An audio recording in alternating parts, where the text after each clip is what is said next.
Light, shadow and reflection part 3। इसके part 3 में हम समझेंगे कि रिफ्लेक्शन ऑफ लाइट क्या होती है, लॉज ऑफ रिफ्लेक्शन क्या क्या है और इमेज कितने तरह की होती है। इस पार्ट में हम इन सब चीजों के बारे में डिस्कस करेंगे। तो आइए शुरू करते हैं रिफ्लेक्शन ऑफ लाइट से।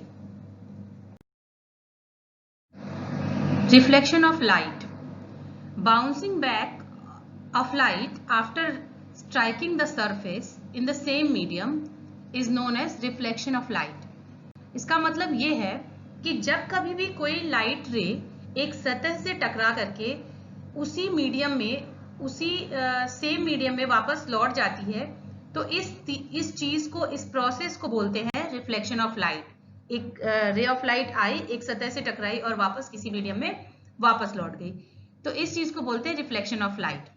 रिफ्लेक्शन ऑफ लाइट दो तरीके के होते हैं, जैसा कि आप पिक्चर में देख रहे हो।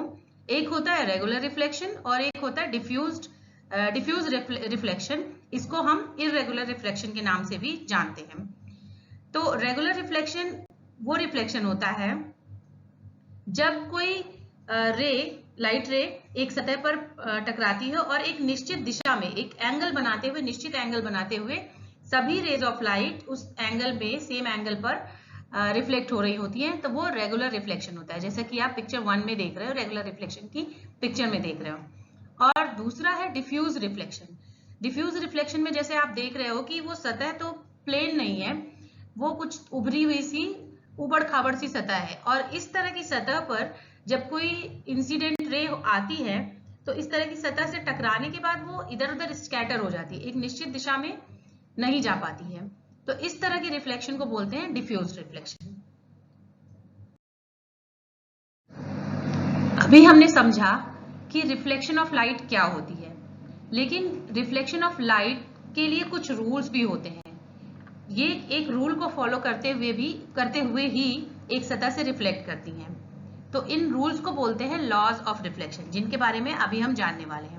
लेकिन इन लॉज को जाने उससे पहले हम ये कुछ टर्म्स हैं जो हमारे पास हैं, उनको हम समझ लेते हैं। पहला टर्म है इंसिडेंट रे। इंसिडेंट रे वो रे होती है जो सतह पर स्ट्राइक करती है, जैसा कि आप पिक्चर के माध्यम से देख सकते हो। दूसरी होती है रिफ्लेक्ट रे। रिफ्लेक्ट रे इंसिडेंट रे ही होती है, लेकिन वो एंगल चेंज हो जाता है और सतह से स्ट्राइक करने के बाद निकलने वाली रे को हम रिफ्लेक्टेड रे बोलते हैं।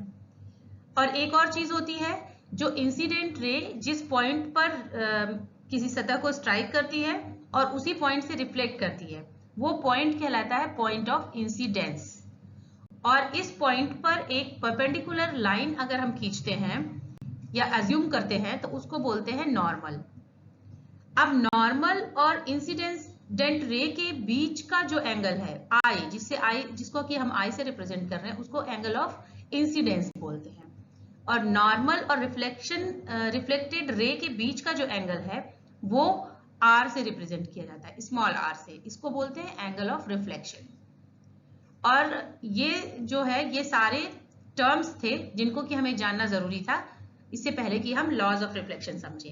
अब आते हैं लॉज ऑफ रिफ्लेक्शन 1 पर। लॉज ऑफ रिफ्लेक्शन 1 के हिसाब से incident ray, reflected ray, normal, ये सभी पॉइंट ऑफ इंसिडेंस पर ही होने चाहिए और एक ही प्लेन में लाई करने चाहिए। और दूसरा लॉ है the angle of incidence is equal to the angle of reflection. That means जो आई है, जिसको कि हम एंगल ऑफ इंसिडेंस के नाम से जानते हैं, और आर है जो एंगल ऑफ रिफ्लेक्शन है, I is equal to are होना चाहिए। ये होता है लॉज ऑफ रिफ्लेक्शन। कोई भी रे, लाइट रे, इस लॉ का ही पालन करती है। इमेज को हम इस तरीके से समझ सकते हैं कि जब भी कोई लाइट रे एक सतह से टकरा करके हमारी आईज पर, आफ्टर रिफ्लेक्शन हमारी आईज पर पहुंचती हैं, तो उसकी एक जो प्रतिबिंब बनती है, उसका एक जो ऑब्जेक्ट का एक शेप जो हमारी आईज में बनता है, उसको हम इमेज बोलते हैं। अब इमेज भी जो होता है वो दो तरीके के होते हैं। पहला है रियल इमेज और दूसरा है वर्चुअल इमेज। रियल इमेज हम उस इमेज को कहते हैं जब कभी भी कोई लाइट रे इंसिडेंट होती है और रिफ्लेक्शन के बाद वो एक्चुअली एक पॉइंट पर आके कन्वर्ज हो रही होती है। उस कंडीशन में जो इमेज बनती है वो बनती है रियल इमेज। और दूसरा हम वर्चुअल इमेज की बात करते हैं तो वो एक जो भी ऑब्जेक्ट होता है उससे निकलती है इंसिडेंट रे, एक सरफेस पे पड़ती है और रिफ्लेक्शन के बाद वो एक्चुअली उस पर मीट नहीं करती है, बट हमें लगता है ऐसा आभास होता है कि वो एक जगह पर जाकर के मिल रही है।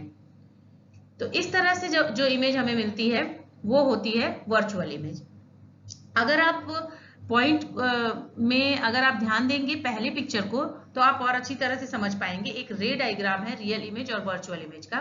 तो पॉइंट पहले हम फिगर 1 की बात करते हैं। इसमें आप देख रहे हैं एक ऑब्जेक्ट है, उससे निकलने वाली सिर्फ 2 रेज को हमने कंसीडर किया है और एक कनकेव मिरर है जिसको एज अ सरफेस हम कंसीडर कर रहे हैं यहाँ पर। अब उस सरफेस पे आप देख रहे हो कि जो भी ऑब्जेक्ट से जो रेज निकल रही हैं वो जाकर के उस सरफेस से टकरा रही कनकेव मिरर से और सभी जाकर के एक्चुअली एक पॉइंट पर कन्वर्ज हो रही है। एक कन्वर्ज होने का मतलब एक पॉइंट पर मिल रही है और वहां से लेकर के प्रिंसिपल एक्सिस के बीच में जो एक इमेज बन रही है वो रियल इमेज होती है। इस तरीके से जो एक्चुअली कन्वर्ज होते हुए आफ्टर रिफ्लेक्शन जो लाइट रे इमेज बनाती है वो रियल इमेज होती है। अब अगर पिक्चर 2 में आप देख रहे हो कि एक ऑब्जेक्ट से लाइट रे निकली और एक सतह से टकराने के बाद वो हमारी आईज पर पड़ रही है। अगर इन दोनों जो रेज हमारी आईज पर आ रही, इन दोनों को हम मिरर से पीछे अगर इनको हम बढ़ाएं तो ये एक पॉइंट पर कहीं जाकर मिलेंगी और ये जो इमेज बनेगी वर्चुअल इमेज उस मिलने वाले पॉइंट पर बनेगी। तो इस तरीके से आप देख रहे हो कि जो रियल इमेज है वो एक्चुअली मीट हो रही है। रियल इमेज के केस में जो रिफ्लेक्टेड लाइट है वो एक्चुअली एक पॉइंट पर कन्वर्ज हो रही है, जबकि वर्चुअल इमेज के केस में वो हमें कन्वर्ज होती हुई सी लग रही है। एक्चुअली वो कन्वर्ज नहीं हो रही वहां पर, ऐसा हमें प्रतीत हो रहा है कि वहां पर जाके वो मिल रही है।